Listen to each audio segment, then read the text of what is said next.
Hi guys, welcome to the series of Powerboic Learning that is start to end. And the last chapter, which is the chapter number 7, we discuss about the row context and the filter context, how it works, and I explain you all the scenarios like what is filter context. Filter context is something like it is filtering the columns, whereas the row context is always works row by row, right? And I give an example of the in Excel that some product how it works with the row context, all these things. If you not watched, please do refer to the earlier videos. Now let's continue from here. Let me just delete this one of the report I have, save it, and start creating couple of measures which is required for my analysis. So I have already have a total added quantity. So I need to create some few columns here. Okay. So the first let's create my gross sales. Okay. So let me put it little bit zoom. So I say the gross sales. Okay. So the gross sales is uh, it will be like my sum x of my sales table. Okay, then it will go with my unit price into my order quantity. Okay, sales order quantity. So this is my gross sales. Okay, all right. Now let's see what are the other measures I want to create it. Okay, so let's create another measure here, which is the first is gross sales. Let's create discount amount. Discount, give the name properly. Discount amount. Okay, so here again also it will be the sum x on my sales table. Okay, then I will say unit price into order quantity into my discount percentage. Alright, so this is my discount amount. Alright, next gross sales and discount amount is created.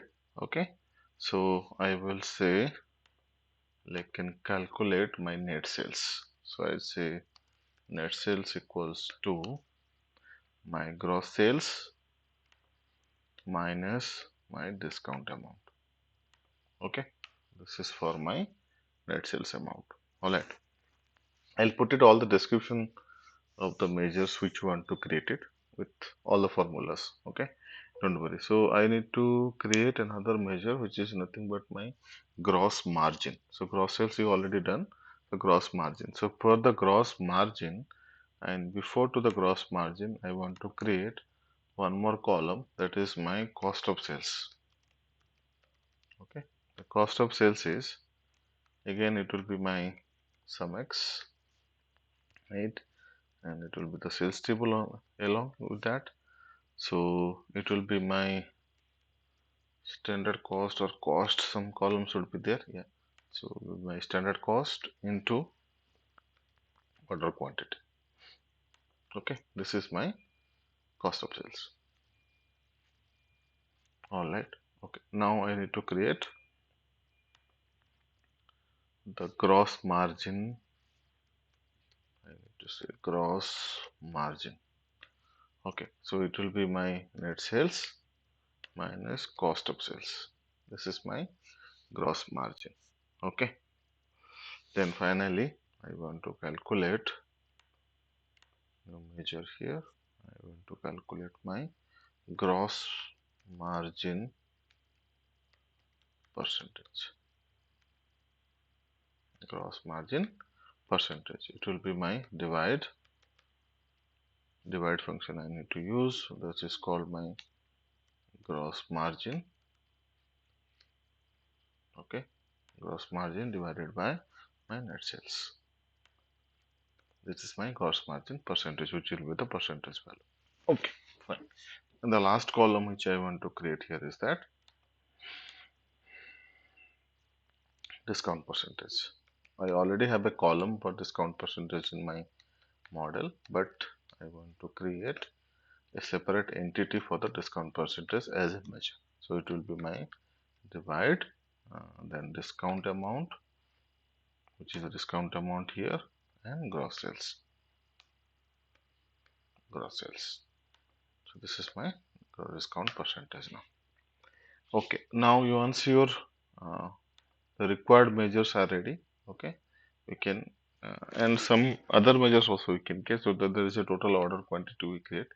So based on that, suppose I want to create a number of customers. Okay, so something like that I want to create total number of distinct customers. So I can put my distinct count of customer ID. So I have two choices here. One is at the customer ID, but you can take the sales customer ID because all the information will be there only. Okay, let me see. Yeah, sales customer ID this is. So whenever there is a sales happen, that will be captured inside my sales table. So it will be the number of customers here. Okay. Alright. So like that, I can calculate the total order or number of orders, whatever may be. Total orders I can say. Total orders, distinct orders. Okay. I can say uh, distinct count of uh, order ID, sales order ID. Okay. This is my total orders. Right. So these are the few measures I can create. Now, after creating your measures, the main objective is that you need to put some format. So let's take cost of sales. It will be dollar. It will be one decimal, two decimal. The format you want to change it. All these things we need to do it, right? So one way is to do it is just click on each and every column and manually just click on that. Put the value dollar. Here it will put a zero. All these things. But suppose you let's see that suppose you created around 10 to 15 or more than that column, more than some measures, then at one shot, how you want to change the data type or to change the formatting of your measures. So that time you need to go to the modeling tab here. Okay. So in the modeling tab, suppose you select. Suppose I want to the cost of sales. Okay. Control discount amount, gross margin, my gross sales, my net sales, and even the total order quantity also. These are the measures which you want to place it as a dollar sign, right? Something like that. So what I'll do, I'll click on the format, click on the advanced, okay, and I will say the format, it will be currency, okay. So I'll just put it as a currency. All right. So it will take the currency here. It's fine, okay. Now, if I drag this currency purchase, now apart from that, click on the discount percentage and my gross margin percentage and change it as a percentage here. Okay, and percentage decimal places will be G2 is fine for me. So I just at one shot you can do like this. So if you want to do the formatting changes instead of doing individual column here. Okay, now so let's see whether everything looks good to you or not. Let's try to put one card here. Okay, there I need to put, let's take the total order quantity. It is giving me dollar only, fine, which is absolutely good. Okay, so now once you created your measures, let's start building a dashboard. So slowly we will build some kind of the sales report. Okay, so let me rename this page at called the sales report.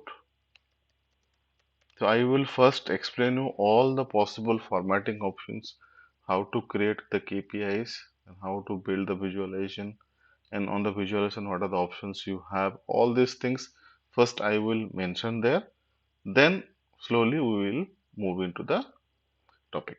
Okay, yeah, see you on the next video when you start the starting of the video, starting of the dashboard formatting options. Okay, thank you, have a nice day.